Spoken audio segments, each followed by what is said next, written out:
அப்போ இதுதான் அவங்களுக்கு சிம்டம்ஸ்.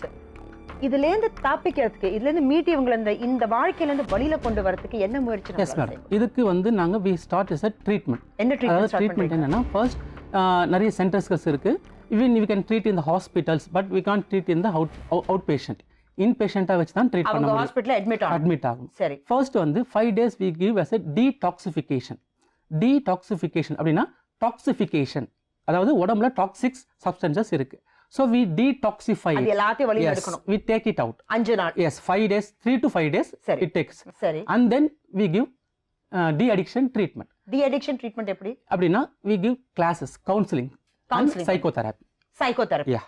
So அவங்கள brain wash பண்ணுவீங்க. Yes. So daily we will take classes and psychotherapy. 5 நாள் அவங்க ஹாஸ்பிடல்ல இருந்த பிறகு இவங்க வீட்டுக்கு போலாமா? வீட்டுக்கு போக முடியாது. Actually this is some de-addiction centers they take in for 2 months treatment. 2 months treatment. So first but இவங்க எல்லாம் அந்த ரியாப்க்கு போயிருக்காங்க. Yes madam. ஆனா அங்க தான் எஸ்கேப் ஆயிருக்காங்க. என்னன்னா எப்படி எஸ்கேப் ஆக முடியும்? சில சென்டர்ஸ்ல சரியா பாத்துக்காம இருக்கலாம், இவங்கள எஸ்கேப் ஆக பண்ணிருக்கலாம். நாங்க எவ்வளோ பேர் ஏமாத்திக்கிறோம் மேடம். எங்களுக்கு அவங்கள ஏமாத்துறது அவ்வளோ பெரிய விஷயமா மேடம். எங்களை சுத்திக்கிறவங்களே நாங்க ஏமாத்துறோம், அவங்க யாருன்னே தெரியாதவங்க ஏமாத்துறது எங்களுக்கு தான் அவ்வளோ பெரிய விஷயமா மேடம். பாருங்க மேடம் எப்படி பேசுறான் பாருங்க. இல்ல உண்மையதாம்மா நான் சொல்றேன். உண்மையதான் சொல்றான் அவன். உண்மை. வருத்தமா தான் இருக்குமா? கேட்கறதுக்கு ரொம்ப வருத்தமா கூட என்ன பெத்தா எங்க அம்மா எனக்கு நாளே ஏமாத்திக்கிறேன் பேசுறாங்க. ஆனா அவங்களால அதுல இருந்து வெளியில வர முடியல. அதுக்கு தான் இப்ப நம்ம முயற்சி செய்றோம். சரி, அதுக்கு அப்புறம் yes we give counseling daily. The psychologist and counselors will take classes and இந்த கிளாஸ் எவ்வளவு நேரம்? from morning to evening வரைக்கும் இருக்கு மேடம். full day classes இருக்கும். அதாவது மார்னிங் என்னன்னா எழுந்த உடனே நார்மல் ஆக்டிவிட்டிஸ், ஹைஜீன் ஆக்டிவிட்டிஸ்லாம் பண்ணிட்ட பிறகு யோகா, எக்ஸசைஸ் அந்த மாதிரி சொல்லி தருவாங்க. அதுக்கப்புறம் பார்த்தீங்கன்னா ஒரு பிரேக்ஃபாஸ்ட் முடிச்ச பிறகு and then they start classes. Tell how to avoid the situations where all the situations எப்படி எல்லாம் அவாய்ட் பண்றதுக்கு நம்ம எல்லாம் என்ன ரீசன்ஸ் நம்ம யூஸ் பண்ணலாம் அப்படின்னு சொல்லுவோம். This takes period of a therapy. So இந்த therapy வந்து it will goes on for a thing. 60 days period. Some centers take 60 days, some centers take 90 days, or some centers take 1 month also. So இது வந்து depends on the each person or each patient also, and how much he is taken long, எப்படி recover பண்றாரு, எவ்வளவு சீக்கிரமா அவர் recover பண்றாரு, how long he is taken the drugs also. It's depend on the how long he is taken the drugs, எவ்வளவு நாள் அவர் அந்த போதை வஸ்துக்களுக்கு அடிமையானாரோ அதே மாதிரி அதுக்கேற்ற அளவுகள், கால அளவுகள் இருக்கும். சரி. என்னன்னா all psychiatrist, counselors, psychologist and the centers and the family and the patient, இதை எல்லாத்தையும் விட முக்கியம், ரொம்ப ரொம்ப முக்கியம், பேஷண்டோட சுய கட்டுப்பாடு. கேட்டிங்களா? சரிங்களா? அது இல்லைன்னா நீங்க எதுவுமே ஒர்க் ஆக போறது இல்லை. சோ இவங்க தான் முடிவு எடுக்கணும். எஸ்.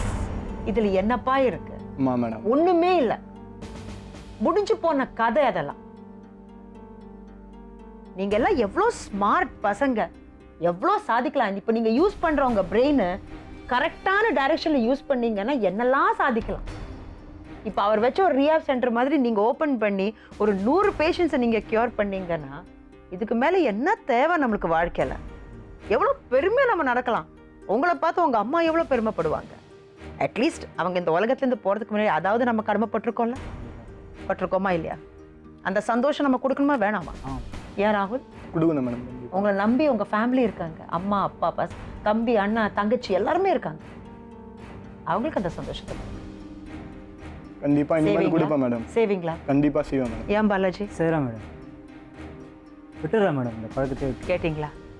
எவ்வளோ சந்தோஷமா இருக்கு இவங்க ஓகேன்னு சொல்லும் போது. ஆனா வருத்தம் இருக்கு. விளையாட்டுல ஆரம்பிச்ச ஒண்ணு இன்னைக்கு அவங்க வாழ்க்கையை எப்படி பாதிச்சிருக்குன்னு பாக்குறீங்களா? ஆனா ராகுலும் பாலாஜி கிட்ட பேசுறச்ச எனக்கே ஒரு நம்பிக்கை வந்துச்சு. இவங்க சேஞ்ச் ஆவாங்க, இவங்க முடிவு எடுப்பாங்க, முயற்சி செய்வாங்க. Very big thank you doctor. இங்க வந்து இந்த சிம்டம்ஸை பத்தி ரொம்ப தெளிவா சொன்னீங்க. எல்லாருக்கும் புரியற மாதிரி ஒரு பாஷையில நீங்க சொன்னீங்க. அது ரொம்ப முக்கியங்க. Yes. To be frank, WHO statistics படி பார்த்தீங்கன்னா இந்தியாவில் 6 கோடி பேர் மது பழக்கத்துக்கு அடிமையாக இருக்காங்க. சரி. 10 லட்சம் பேர் இந்த ஓபியாட்ஸ்ன்னு சொல்லுவாங்க, கஞ்சா பழக்கத்துக்கு அடிமையாக இருக்காங்க. ஸோ இதுலேருந்து அவங்க மீண்டு வரணும். So no drugs. நீங்கள் ஸ்டாட்டிஸ்டிக்ஸ் சொல்லும்போது எனக்கே ரொம்ப இவ்வளோ பேர் அடிக்ஸாக இருக்காங்கன்னு தோணுது. அதே மாதிரி நம்ம அந்த நிகழ்ச்சியை பார்க்குற நேர்களும் அதான் திங்க் பண்ணிட்டு இருப்பாங்க. ஆனால் இப்போ நீங்கள் சொன்ன மாதிரி where there is a will there is a way. நம்ம ஒரு முடிவு எடுத்தோம்னா கண்டிப்பாக ஒரு வழி நம்மளுக்கு கிடைக்கும். அந்த வழி இவங்களுக்கு கிடைச்சிருக்கு. ஸோ அந்த நம்பிக்கையோட தேங்க்யூ ஸோ மச். நன்றி இங்கே வந்ததுக்கு. Okay Balaji, thanks madam. நீங்க சொன்ன வார்த்தையை நீங்க காப்பாற்றணும். காப்பாற்றணும். ராகுல், உங்ககிட்ட அதே தான் நான் சொல்றேன்.